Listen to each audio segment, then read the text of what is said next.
Welcome to Soldiers Guide channel. CISF Fireman 2024 ரெக்ரூட்மெண்ட்கான official notification release ஆயிருந்தது.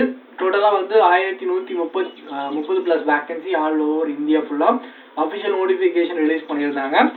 இந்த CSF ஃபயர்மேன்னா என்னன்னு தெரியல அப்படின்னா, இப்போ ஆல்ரெடி நீங்கள் எஸ்எஸ்ஜிடிக்கு ட்ரை பண்ணிட்டு இருக்கீங்க அப்படின்னா கண்டிப்பாக அதோட நல்ல போஸ்டிங் வந்து சிஏஎஸ்எஃப்ல இருக்கக்கூடிய ஃபயர்மேன். நம்ம எஸ்எஸ்ஜிடி ட்ரை பண்ணுற எல்லாருமே சிஏஎஸ்எஃப்க்கு தான் ஃபர்ஸ்ட் ப்ரிஃபரன்ஸ் கொடுப்போம். ஏன்னா அதில் வந்து ஜாப் நேச்சரும் நல்லா ஃப்ரீயாக இருக்கிற மாதிரி இருக்கும்.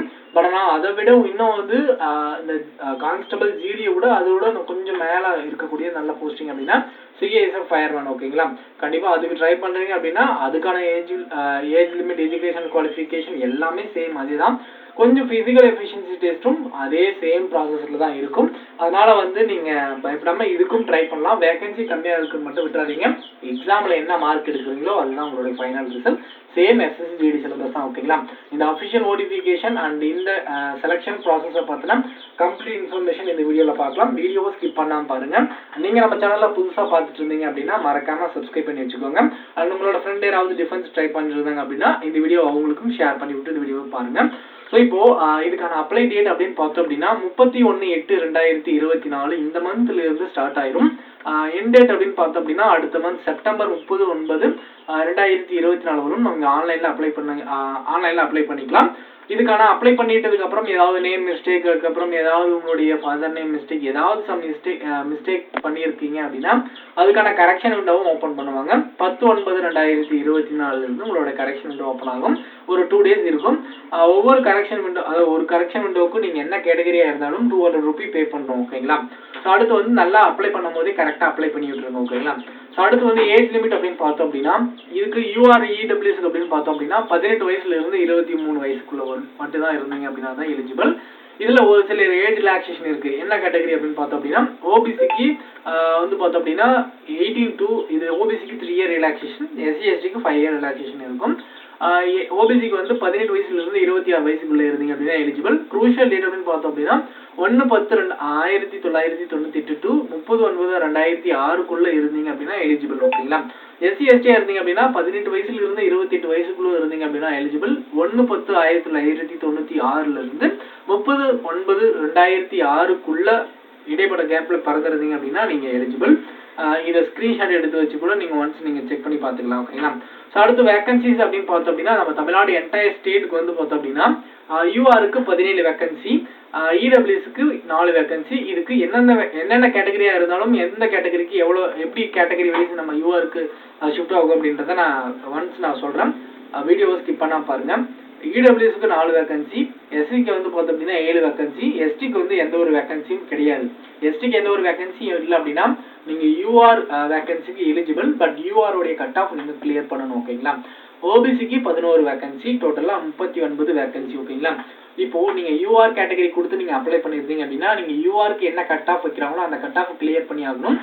இல்ல ஓபிசி கேட்டகரி கொடுத்து அப்ளை பண்ணிருந்தீங்க அப்படின்னா ஓபிசிக்கு என்ன கட் ஆஃப் வைக்கிறாங்களோ அந்த கேட்டகரிக்கு நீங்க எலிஜிபிள். ஓகேங்களா, சப்போஸ் இப்போ நீங்க ஓபிசி கேட்டகரி கொடுத்து நீங்க ஓபிசியோட கட் ஆஃப் கிளியர் பண்ணல அப்படின்னா நீங்க யூஆரோட கட் ஆஃப் கிளியர் பண்ணிருந்தீங்க அப்படின்னா அதுக்கு எலிஜிபிள். ஓகேங்களா, அதனால என்ன கேட்டகரி உங்களுடைய வேகன்சி கம்மியா இருக்கு அப்படின்னு நினைச்சீங்க அப்படின்னாலும் யூஆர் கேட்டகரி கொடுத்தீங்க அப்படின்னா அதோட கட் ஆஃப் நீங்க கிளியர் பண்ணணும். பட் கட் ஆஃப் வந்து வேரி ஆகும். ஒவ்வொரு கேட்டகரிக்கும் ஒவ்வொரு கட் ஆஃப் வேரி ஆகும். ஓகேங்களா, போன வாட்டியோட இந்த வாட்டி வேகன்சி கம்மியாக தான் இருக்கு. வேகன்சி கம்மியாக இருக்குன்னு அப்ளை பண்ணாம விடாதீங்க. கண்டிப்பா வந்து எல்லாருமே அப்ளை பண்ணுங்க, எல்லாருமே செலக்ட் ஆக முடியும். ஓகேங்களா, அடுத்து குவாலிஃபிகேஷன் அப்படின்னு பார்த்தோம் அப்படின்னா 12th பாஸ் பண்ணியிருந்தா எலிஜிபிள். வித் சயின்ஸ் சப்ஜெக்ட் படிச்சிருக்கணும். சயின்ஸ்ல ஏதாவது சப்ஜெக்ட் வந்து பார்த்தீங்கன்னா பிசிக்ஸ், மேக்ஸ், பயாலஜி இந்த மாதிரி சயின்ஸ் சப்ஜெக்ட் படிச்சிருக்கணும். நீங்க பியூர் மேக்ஸ் அதாவது பயோ மேக்ஸ்ல வந்து சயின்ஸ் சப்ஜெக்ட் வரும். அதுக்கப்புறம் வந்து பியூர் சயின்ஸ் சப்ஜெக்ட்ல வந்து சயின்ஸ் சப்ஜெக்ட் வரும். டிப்ளமோ படிச்சவங்களும் எலிஜிபிள் அப்படின்னு தான் சொல்றாங்க. ஆனால் அந்த டிப்ளமோல வந்து பார்த்தோம் அப்படின்னா ஃபர்ஸ்ட் இயர்ல வந்து சயின்ஸ் சப்ஜெக்ட் வரும். ஓகேங்களா, அதனால டிப்ளமோவும் 12th ஈக்குவலண்ட் தான். பட் இருந்தாலும் அப்ளை பண்ணுங்க. ஆனால் இதுக்கான கம்ப்ளீட் இன்ஃபர்மேஷன் எனக்கு தெரியல. இது ஆல்ரெடி நம்மளோட ஃப்ரெண்ட் இதுக்கு முன்னாடி அட்டன் பண்ணி இருந்ததுல சயின்ஸ் சப்ஜெக்ட் பியூர் சயின்ஸ், அதாவது அவங்களுடைய பயோமேக்ஸ் குரூப் எடுத்திருந்தாரு. அவரும் வந்து பாஸ் பண்ணியிருந்தாங்க. ஓகேங்களா, அதனால வந்து உங்களுடைய மார்க் ஷீட்ல வந்து சயின்ஸ் சப்ஜெக்ட் வருதான்னு பாருங்க. எந்த சயின்ஸ் சப்ஜெக்ட்டுமே இல்லை அப்படின்னா கண்டிப்பா நீங்க செலக்டட் இல்லை. ஓகேங்களா, அதனால பிசிக்ஸ், கெமிஸ்ட்ரி, பயாலஜி அதுக்கப்புறம் இதெல்லாமே இருக்குதான்னு செக் பண்ணி பாருங்க. ஓகேங்களா, அடுத்து வந்து பார்த்தோம் அப்படின்னா செலெக்ஷன் ப்ராசஸ் அப்படின்னு பார்த்தோம் அப்படின்னா ஃபர்ஸ்ட் வந்து physical efficiency test and physical standard test நடக்கும். அதுக்கப்புறம் வந்து உங்களுடைய டாக்குமெண்ட் வெரிஃபிகேஷன் நடக்கும். இந்த 2 டெஸ்ட்டும் உங்களுக்கு ஒன்றா தான் நடக்கும். ஓகேங்களா. அடுத்து இதில் செலக்ட் ஆகிற எல்லாருமே வந்து ரிட்டன் எக்ஸாமினேஷனுக்கு நீங்கள் செலக்ட் ஆகுவீங்க. ரிட்டன் எக்ஸாமினேஷனில் பாஸ் பண்ணுற எல்லாருமே மெடிக்கலுக்கு போவீங்க. மெடிக்கல் பாஸ் பண்ணுற எல்லாருமே ஃபைனல் ரிசல்ட்டுக்கு வெயிட் பண்ணுவீங்க. ஒரு வேகன்சிக்கு 2 பேர் வந்து உங்களுடைய காம்படிஷன் இருக்கும். ஓகேங்களா. அதனால வந்து பிஇடி அண்ட் பிஎஸ்டி டாக்குமெண்ட் வெரிஃபிகேஷன்லாம் பிரச்சனை கிடையாது. நீங்கள் பிஇடி பிஎஸ்டி அந்த physical efficiency test physical standard test நீங்கள் ப்ரிப்பேர் ஆகும் போதே ரிட்டன் எக்ஸாமினேஷனுக்கும் ப்ரிப்பேர் ஆகலாம். ஓகேங்களா. இந்த வாட்டி எஸ்எஸ்சிஜிடிக்கான நோட்டிஃபிகேஷன் வந்ததும் அதுக்கான ப்ரிப்பரேஷன் நிறைய பேர் ஸ்டார்ட் பண்ணுவீங்க. கண்டிப்பாக இதுக்கும் அப்ளை பண்ணிவிட்டு இதுக்கும் தனியாக படிக்க தேவையில்லை. சேம் எஸ்எஸ்சிஜிடிக்கு என்ன சிலபஸோ அதே சிலபஸ் தான். அதே வந்து நீங்கள் படிச்சுட்டு வரலாம். ஓகேங்களா. இதுக்கு கொஞ்சம் ஒரு நல்ல ஒரு ஹை மார்க் எடுக்கிற மாதிரி இருக்கும். 100 மார்க் ஒரு 80க்கு மேலே நீங்கள் டார்கெட் பண்ணீங்க அப்படின்னா கண்டிப்பாக செலக்ட் ஆக முடியும். நிறைய பேர் அந்த அளவுக்கு டார்கெட் அடிக்க முடியும். நிறைய பேர் அடிக்கிறாங்க. ஓகேங்களா. அதனால நீங்கள் அந்த அளவுக்கு டார்கெட் வைங்க, 90+ வைங்க. ஓகேங்களா. கண்டிப்பாக எல்லாருமே ஷார்ட் லிஸ்ட் ஆக முடியும். ஓகேங்களா.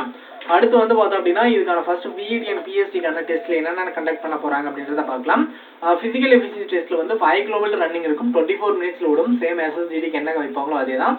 பிசிக்கல் ஸ்டாண்டர்ட் டெஸ்ட்ல வந்து பார்த்தோம் அப்படின்னா என்னென்ன கண்டக்ட் பண்ணுவாங்க பார்த்தீங்க அப்படின்னா height bar test and PST running event will be screened and half height and chest and weight by the throat of officer physical standard of the post office. அது height வந்து 170 சென்டிமீட்டர் இருக்கணும். Chest பொறுத்தவரையும் 80 நார்மலா இருக்கணும். எக்ஸ்பென்ஷன் 5 centimetre வந்து பண்ணணும். 85 இருக்கணும். ஓகேங்களா. இதில் வந்து பார்த்தோம் அப்படின்னா ரிலாக்ஸேஷன் யாருக்கெல்லாம் கொடுக்குறாங்க அப்படின்னா ஹைட்டுக்கு 10 வரையும் கொடுத்துருக்காங்க. அண்ட் அதே மாதிரி செஸ்ட்டும் யாராருக்கு நாங்கள் ரிலாக்ஸேஷன் கொடுக்குறோம் அப்படின்றதையும் இந்த இடத்துல மென்ஷன் பண்ணியிருக்காங்க.